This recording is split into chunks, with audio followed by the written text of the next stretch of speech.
Hey everyone. Today I'm going to be talking and demonstrating a little bit about practicing performance mindfulness. In my last blog, I discussed my approach to maintaining mindfulness in performance, which is mainly that I try to play along with the tuba in my head or the euphonium in my head. Sometimes this is more successful, sometimes less successful, depending on the distractions that are happening around me. But I do try to engage in the practice of just noticing when my attention has wandered from the music and then bringing my attention back to the sound of the music and even the feel of playing the music. This is something that's a big part of the practice of mindfulness, is the fact that it is a practice. It's something that it's very natural to need to redirect your attention because distractions are also a natural part of the human experience. So what I'm going to talk about today is how I prepare to perform once I'm getting a little bit closer to that performance date. Recently, I did a recital, and so in the months leading up to that recital, I was in recital prep mode, and that became a little bit more intense in the couple of weeks right before the recital. But I had some pretty taxing music that I was playing. I was playing a recital of all F tuba and euphonium pieces. So in the months preparing, I was learning the pieces and I was also preparing my endurance and getting to the point where I could physically run through these pieces every day or every other day. During that time, that's really when I was building that sound in my head. So I use recordings as a reference, but I also try to build that sound in my head based on what I want to do musically. So I am focusing on sound when I'm learning a piece, but I'm also focusing on technique, especially when preparing a recital. It's often so specific that I am thinking about not just the way that I want something to sound, but also my technical physical approach to that sound, even down to the individual phrase or the individual note. So I often find myself during that recital prep mode kind of, getting too far into, too deep into that left brain and kind of rational approach of practicing metronome, tuner, taking things apart, doing them again. And as I get closer to the recital itself, I try to zoom out a little bit and take the more right-brained approach of hearing the music in my head and responding to that as a performer, since that's what I will need to do in performance. Performance doesn't feel like the practice room experience. So this is what I'm trying to do as I get closer to the performance, trusting the endurance that I've built, trusting the practice that I have put together so far, and then really trying to see what I have built up in my head that I can rely on when I do run-throughs.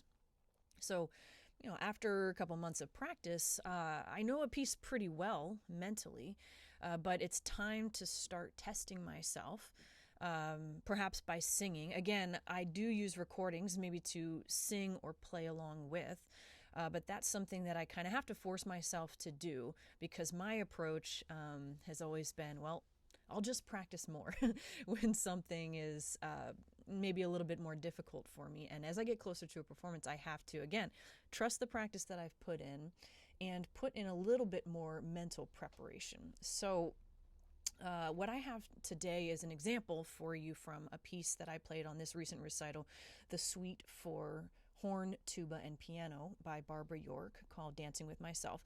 So I'm going to show a little bit of the second movement of that piece and how I might prepare for that mentally for performance.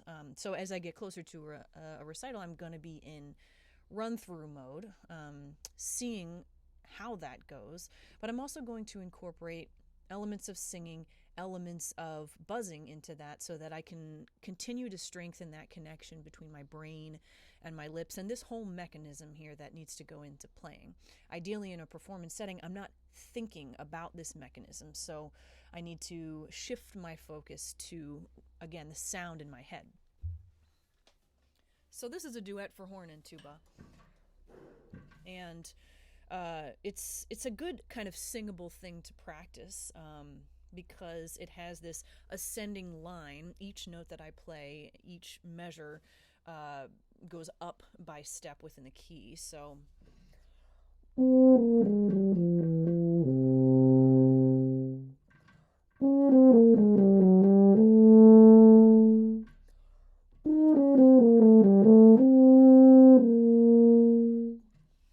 da da da da da da da. I'll try to sing it first. And then especially what I do a lot of is trying to sing, then trying to buzz my first note of the next phrase to test where it is in my head.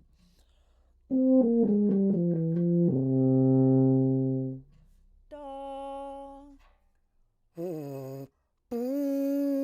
Correct octave.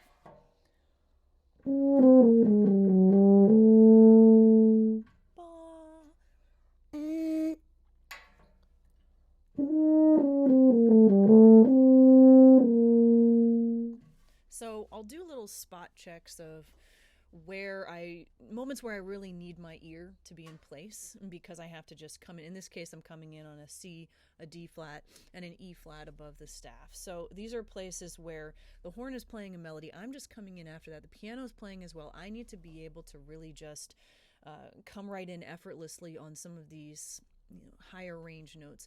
And I really need to reinforce that sound in my head in order to do that. So I will do buzzing. I will use the burp to buzz maybe individual phrases, but especially with a lot of this taxing high range music, I'm not buzzing all the time. Like I said, I'm kind of spot checking by using that. And buzzing is a great sort of trick for that, because it almost always makes things easier. It almost always makes you use a little bit more air, and then immediately afterwards what you're playing feels a little bit easier. So there's a benefit to that as well, of just having that feeling of some of these notes just responding in an easy way. That is a great feeling to then call back on and remember and experience again as you're performing. So another thing that I've done with this piece is playing things out of context. This is a great lick to be playing down an octave, because it still helps me to hear, but it causes me to have to, again, rely on my brain, on the sound in my head a little bit more in order to place notes, since I'm not playing them in the range that I would be playing them in performance.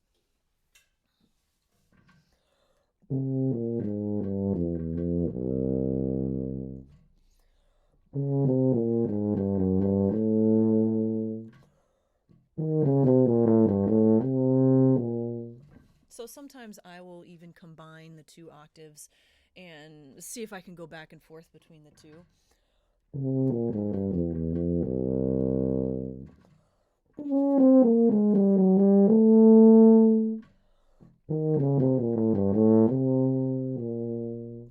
So what I'm doing here is, obviously I'm not doing a run through of the piece. I'm trying to test my brain and kind of get my brain ready to roll with what happens in the moment, and to really force myself to engage and pay attention to that tuba sound in my head.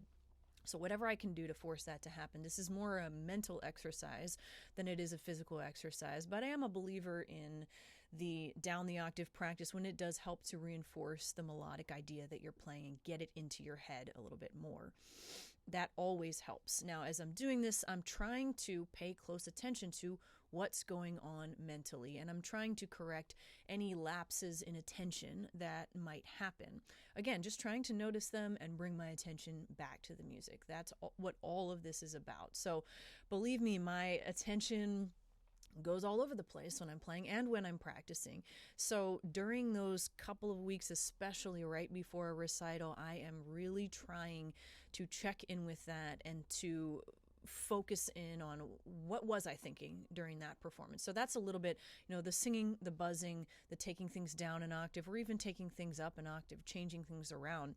All that does is force me to mentally stay engaged, because I'm not just practicing something the same way over and over and over again. What we know about performance is that whatever I did 1,000 times in the practice room isn't necessarily going to be or feel the same when it gets on stage. So I'm trying to prepare mentally for that. So this brings up an interesting question for me the question is, when is a mistake not a mistake? So I will come to the point where I do run throughs of pieces and I'm trying to maintain my attention throughout that run through on the sound and play along with that sound in my head. But if you're going to practice and perform with a focus on your sound and on your musical line, then you have to be okay with some of the technical blips that might happen during that practice. You're not practicing for it to be 100% the same physically, technically, exactly every time you play. You're practicing to try to help your body to respond to the sound in your head and to whatever else is happening on stage, because we also know that on stage things have to be fluid. You're responding to the situation, you're responding to your pianist, your duet partner, to even to the space that you're in the moment. So during those run-throughs, when is a mistake not a mistake? Well, if I had the sound in my head that I wanted to create and I was riding along with that and there was a little technical blip along the way, most of the time what happens to me is I still get there. I still get to the note.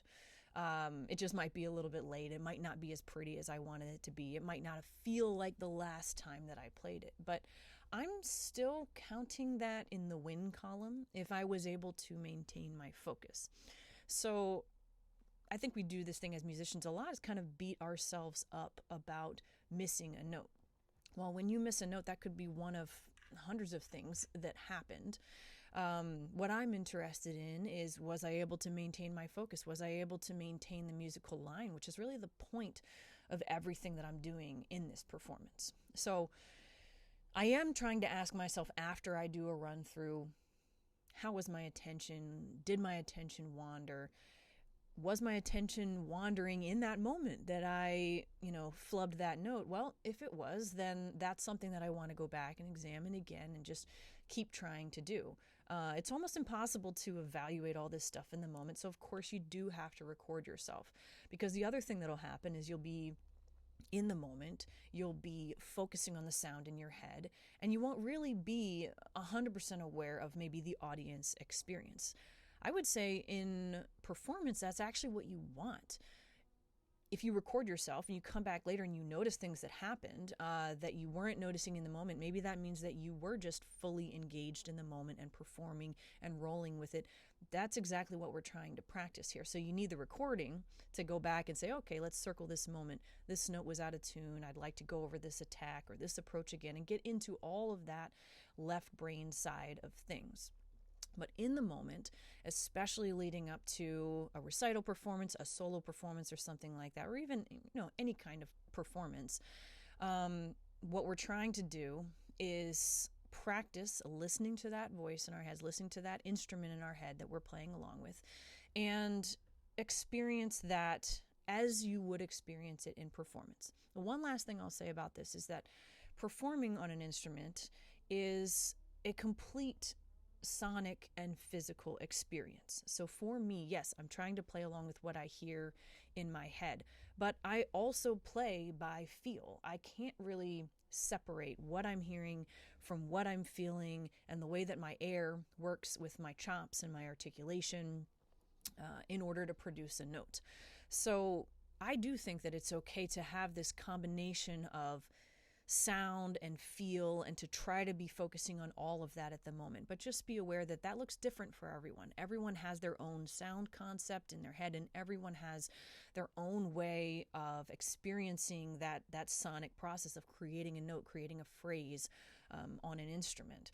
So all of that is part of that right brain experience that we want to tap into on stage. And that's what I'm trying to do as I prepare for especially a solo performance. And in those weeks leading up to that, I think this kind of training can be very helpful. So I hope that some of these ideas are helpful to some of you as you're practicing.